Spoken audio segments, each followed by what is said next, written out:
একদিকে যখন বিপর্যস্ত পরিস্থিতি উত্তরবঙ্গে সোমবার তিনি পৌঁছে যান মুখ্যমন্ত্রী মমতা বন্দ্যোপাধ্যায়। আজও তিনি দুর্গত স্থল পরিদর্শন করেন এবং তারপরে সেখান থেকে উত্তরকন্যায় সাংবাদিক বৈঠকও করেছেন মুখ্যমন্ত্রী মমতা বন্দ্যোপাধ্যায়। সেখান থেকেই নাম না করে বিজেপি নেতাদের কটাক্ষ মুখ্যমন্ত্রীর। ভিআইপির নাম করে 30 থেকে 40টা গাড়ি নিয়ে ঢুকছে, এত গাড়ি গাড়িতে ভাঙার রাস্তা আরও ভেঙে যায়। মন্তব্য মুখ্যমন্ত্রীর, ঠিক কি বলেছেন তিনি শোনাবো আপনাদের।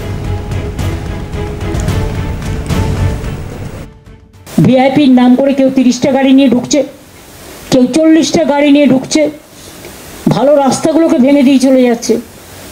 আর এটা কাঁচা আছে এখন, যার জন্য আমি নিজে ট্রাভেল করছি, আমি 3টে গাড়ি আমার মাত্র সামনে একটা থাকে, আমি মাঝে থাকি, পেছনের গাড়িটাও আমার দরকার নেই। আমি লোকাল পুলিশকে অ্যালাউ করি না যখন সব জিনিস হয়।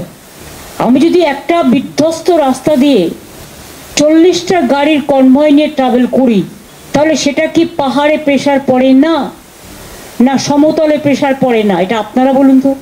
এবং যার জন্য আমার স্ট্রিক্টলি ইনস্ট্রাকশন আছে যে আমাদের যারাই যাক 3টের বেশি গাড়ি ব্যবহার করবে না, নিজে একটা আর সামনে পেছনে বড়জোর 2টো থাকবে, নো মোর দ্যান দ্যাট।